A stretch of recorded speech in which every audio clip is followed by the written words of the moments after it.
Noong Hulyo 5, 1972, si Ensign Ruben Domingo ng Philippine Navy, kilala sa ngalan bilang RG sa kanyang mga kaklase, ay ang Deck at Gunnery Officer ng RPS Nueva Vizcaya Patrol Ship PS-80. Ang kanilang ferry mission ay itinuring na urgent. Si Gobernador Jose L. Tecson ng Zamboanga del Sur ay sumakay sa barko sa Ipil, ang kabisera ng lalawigan. Ang destinasyon ay ang bayan ng Dimataling sa hilagang silangan ng kabisera. Ang gobernador ay pupunta upang mamagitan sa usapang pangkapayapaan sa pagitan ng naglalabang mga grupo, ang mga Kristiyanong Ilagas at ang mga Muslim na Barakudas. Ang karahasang ginawa ng magkabilang panig ay kumalat sa dalawang bayan ng Zamboanga del Sur. Ang unang namatay ay si Alkalde Maulod Puasa ng CI, isang mestisong Subanon Maguindanaon. Ang mga Ilagas ang mga pinaghihinalaan. Ang susunod na tinarget na biktima ay si Haji Banjajuri, isang mangangalakal na tausog.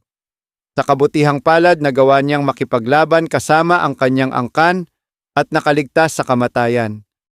Ang barkong PS-80 ay naglayag palabas ng Busan Bay. Ilang oras pa sa dagat ang layo ng Dimataling mula sa Ipil. Sa daan si RG ay kumilos bilang officer on watch sa bridge ng barko, ang control room. Walang naging aberya sa biyahe. Ang paputol-putol na usapan sa radyo na salita ng pagtilamsik ng tubig dagat sa unahan ng barko ang nangingibabaw sa himpapawid. Sa mga sandaling tahimik, nagsimulang balikan ni RG ang kanyang buhay bilang kadete at ang pagsisimula ng mga kasapi ng kanilang klase na naitalaga sa Philippine Navy. 11 lamang mula sa kabuoang 100 at 11 ang nagpasyang sumali sa Navy. Si RG ay nagmula sa Laoag City, Ilocos Norte. Ang The Sword 71 ay nagbigay ng sulyap sa kanyang pagkatao. Bihira lang ipakita ng isang tao ang dalawang magkasalungat na katangian ng katahimikan at kasiglahan. Marahil ito ang dahilan kung bakit itinuturing ng mga kaibigan si Ruben bilang isang paradox. Ipinapakita niya ng pantay ang dalawang katangiang ito, bawat isa ay lubhang kanais-nais. Dahil hindi ba nasabi na ang malalim na tubig ay tahimik at ang kasiglahan ay isang pagpapakita ng malawak na kaluluwa. Si Aris de los Reyes ang naging salutatorya ng klase, si Soc Brasal ang pangatlo. Si RG ay ika-13. Ang unang ilang buwan pagkatapos ng PMA ng Navy Group ay ginugol sa pagsasanay. Ang Navy 10 ay nag-report para sa duty noong Mayo 1, 1971 sa Naval Training Command sa Fort San Felipe, Cavite upang kunin ang Naval Officers Qualification Course o NOQC. Ang kursong ito ay dinisenyo upang ihanda sila para sa assignment sa barko.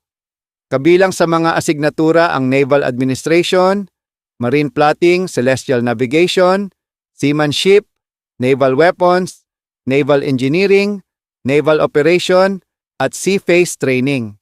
Natapos nila ang NOQC noong Nobyembre 27, 1971.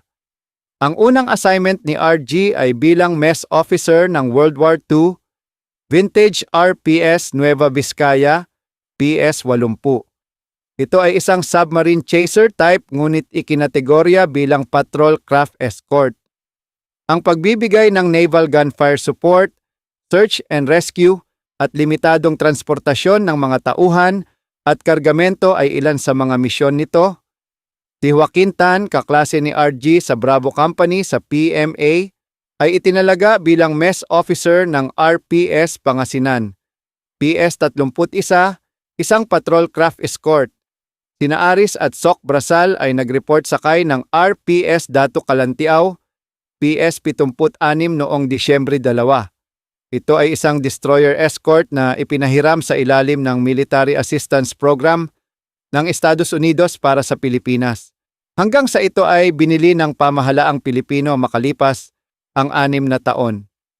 Si Ensign Bienvenido Alano na nagtapos mula sa US Naval Academy sa Annapolis, Maryland noong 1971 at 71 at sumali sa PMA, 71 bilang regular na miyembro, ay malaki ang naitulong sa kanila sa shipboard orientation. Si Bing ay exempted sa NOQC dahil natapos na niya ang kursong ito habang nasa Annapolis at nauna ng ilang buwan sa assignment na ito sa Dato Kalantiaw.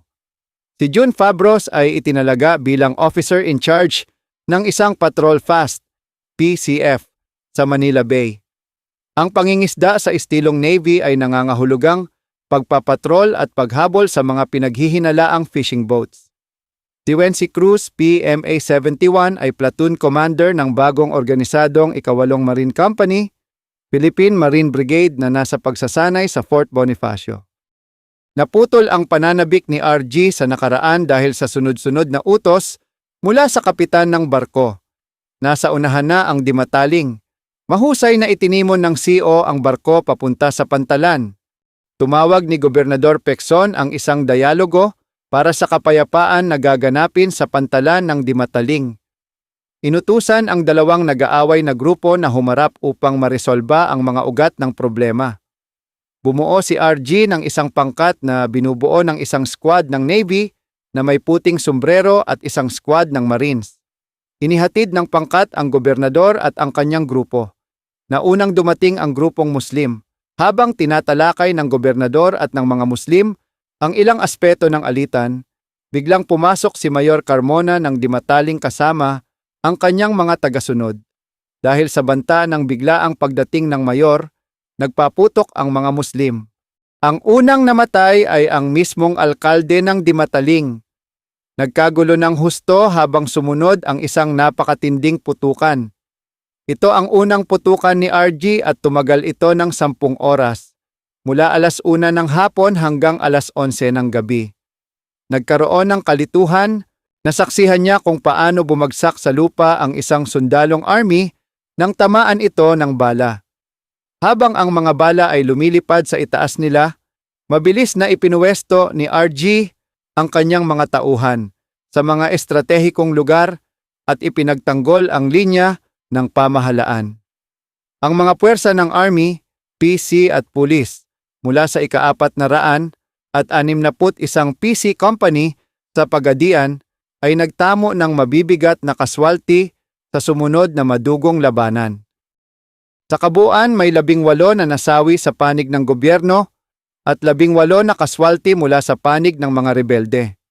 Nakaligtas ang gobernador at nailikas mula sa lugar ng labanan sa pamamagitan ng helicopter ng Philippine Air Force. Pinangunahan ni RG ang transportasyon ng mga sugatang personnel ng Army, PC at Pulis pabalik sa kanilang barkong nakaangkla sa malayo. Ang mga sugatan ay inilipat ng isa pang barko ng Navy patungong Ipil para sa paggamot. Nabalitaan ng kanyang nakatataas na pinuno sa Navy tungkol sa katapangan na ipinakita niya at ng kanyang mga tauhan. Sinabi niya kay RG na ihanda ang kanyang pagsusulat para sa Gold Cross. Tumanggi si RG. Ganun talaga si RG.